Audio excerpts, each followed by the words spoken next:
Salut mon Lulu. Bonjour, ça va? Après avoir fait un épisode sur l'édition et les concours de manga, il est désormais temps de rentrer dans le vif du sujet, à savoir comment réaliser un manga. Mais avant cela, on va d'abord définir ce qu'est un manga et ses différences avec la BD et le comics. Vous êtes prêts? Ok, let's go.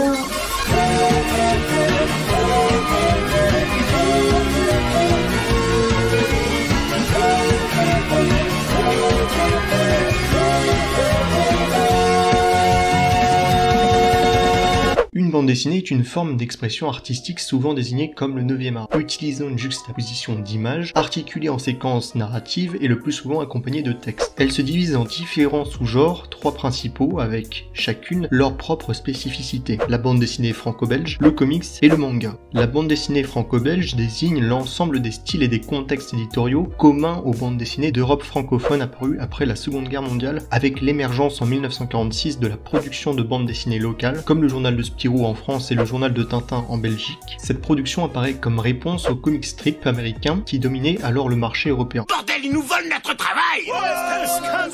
Le comics est le terme utilisé aux États-Unis pour désigner la bande dessinée. Il se différencie de la BD francophone par son rythme. En général, les comics sont plus denses en contenu dû au fait que les histoires tiennent en peu de pages. Ces épisodes sont compilés dans des comic books, puis dans des albums nommés graphic novels. Bien que tous les genres soient représentés, les plus connus sont ceux mettant en scène les super-héros édités par DC et Marvel Comics, si bien que le terme est presque devenu synonyme de bande dessinée de super-héros. Pétale, cousin. Ça en fout, lui veut toucher à la bagnole. Un manga est une bande dessinée japonaise publiée de chapitre en chapitre dans un magazine de prépublication avant d'être rassemblée en recueil. Le mangaka n'a cependant pas une liberté totale puisqu'il peut voir son manga s'arrêter du jour au lendemain par manque de succès. Es-tu stupide, Uriel? Les Japonais n'ont pas d'âme, l'as-tu oublié? Je vais pas m'étaler dessus puisque j'ai déjà abordé ce sujet dans les précédentes vidéos que je vous conseille de voir. Cliquez! Toutes ces différences dans le modèle de parution impactent la narration et modifient le rapport qu'un auteur a à la conception de son projet selon le format qu'il utilise. Un album de BD franco-belge se présente sous la forme d'un roman. Il y a une situation initiale, une péripétie, une résolution et un épilogue, en clair, un début et une fin. À titre de comparaison, une BD se pense comme un film. Les comics sont structurés la plupart du temps de la manière suivante. On rappelle ce qui s'est passé au numéro précédent, le grand méchant répond à une question posée par le héros à l'épisode d'avant, l'histoire se développe un peu, il y a de l'action, une nouvelle question est posée, puis l'épisode se termine et ainsi de suite. Le comics à la base a été pensé pour être jetable et est donc d'une qualité moindre que celle de la bande dessinée franco-belge.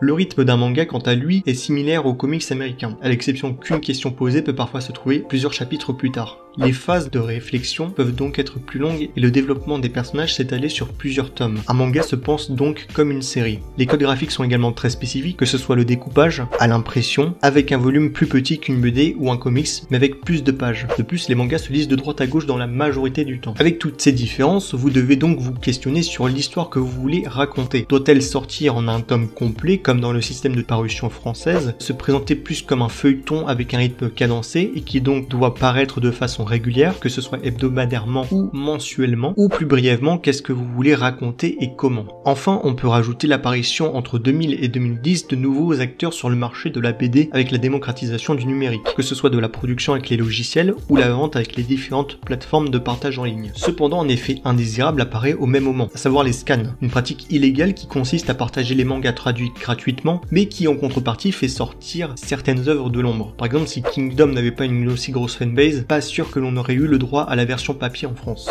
La démocratisation du numérique a aussi renouvelé la façon de faire du manga, que ce soit le style, sa production ou sa composition. Le meilleur exemple étant les manhwa, qui sont en majorité publiés sur internet ou téléphone mobile et qui se lisent de haut en bas. Pour résumer, il existe différentes façons de faire de la bande dessinée, selon le type d'histoire et le style graphique avec lequel on veut s'exprimer. C'est d'ailleurs pour ça que c'est stupide de dire qu'un tel ne peut pas faire de BD franco-belge, du comics ou du manga parce qu'il n'a pas la bonne nationalité. Les cultures se sont toujours enrichies les unes aux autres et ça sera toujours le cas. C'est la nouvelle mode de dire que machin s'est approprié la culture du bidule, or c'est naturel. Oui. D'ailleurs, c'est de plus en plus recherché dans le milieu du manga. Le marché stagne, voire baisse, et pour remédier à ça, les éditeurs japonais sont plus enclins à ouvrir leurs portes à des auteurs du monde entier, pour donner un second souffle au milieu, avec de nouvelles idées, de nouveaux styles graphiques, le tout sans changer les codes qui font du manga ce qu'il est. Dans le prochain épisode, on va voir comment faire un manga de A à Z.